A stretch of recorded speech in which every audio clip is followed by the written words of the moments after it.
Richard Feynman.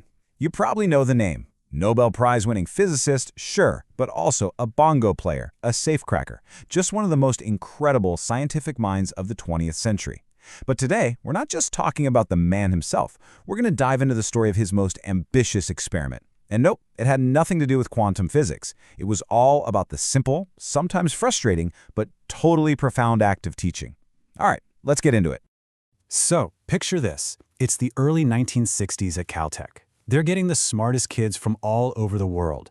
Students who are genuinely pumped about the big stuff. You know, relativity, quantum mechanics, the very fabric of reality. But the required 2-year physics course, it was, in Feynman's own words, stultifying. It was just killing their passion with dry formulas and boring problems. They were being taught to memorize, not to understand, and that just wasn't going to fly. And this was the solution. Not just a new syllabus, but a complete, radical overhaul of physics education, designed and delivered by the man himself. For 2 whole years, Feynman took on this massive task of explaining all of physics just as he understood it. Those lectures were recorded, they were photographed, transcribed, and eventually they became this legendary 3-volume set. But here's the twist. The journey from this bold idea to this beloved book was not the straight-up success story you might think it is. So what was Feynman actually trying to do here? Well, he wasn't interested in making some easy, watered-down course.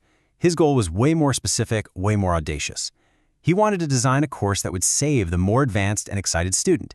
He wanted to show them the big, beautiful, interconnected picture of physics, to keep that fire of curiosity burning.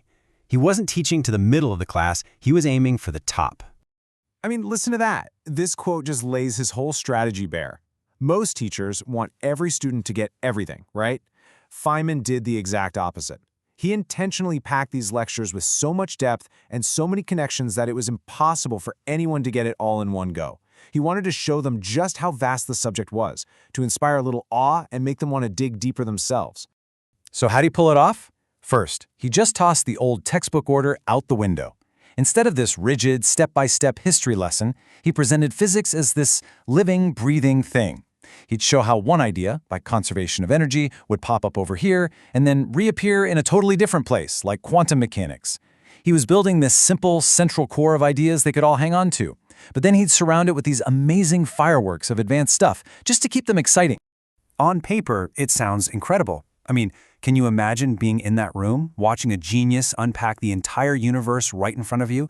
But this is where the experiment hit a wall.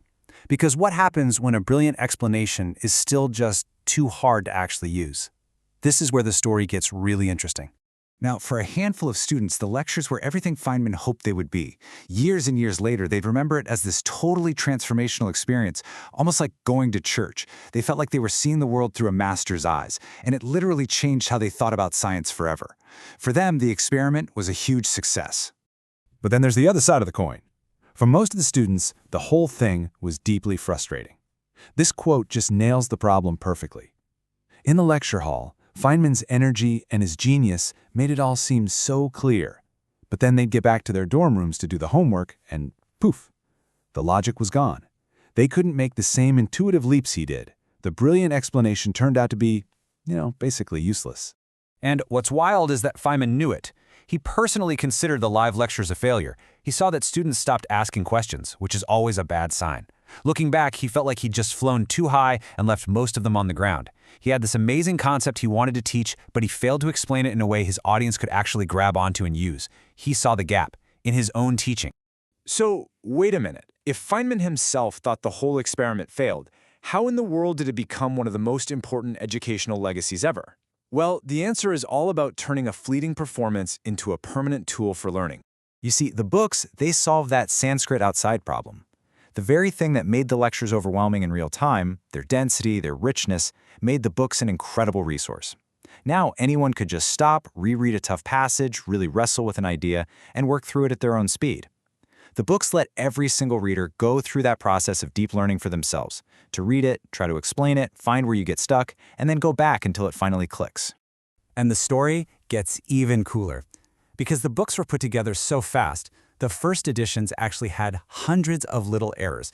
But fixing them wasn't just left to some editor, it became this global community project. For decades, physicists, students, and just science lovers from all over the world would find mistakes and send in corrections called errata. And this just shows you the insane scale of that effort. By the time the final definitive edition was published, more than 1,000 errors had been found and fixed by this volunteer army of readers. It was like the ultimate group project, a collective process of identifying every single gap and polishing the explanation until it was perfect. So this whole journey, the ambitious goal, the very public failure, and the huge success of the books, it's more than just a story about teaching. It's a perfect example of Feynman's whole philosophy about how we understand anything at all. Feynman loved using analogies to make really complex stuff simple. And this was his favorite one for explaining science. He'd say, imagine you're watching a game of chess, but you have no idea what the rules are. Just by watching, you start to figure things out, right? A bishop always stays on its color. A pawn moves forward one space. You start to form a theory, but you can never be 100% sure you know all the rules. There might be some weird move, like castling, that you've just never seen before, and it forces you to rethink everything. And that leads to this crucial point. For Feynman, it just doesn't matter how smart your guess is or how elegant or beautiful your theory is.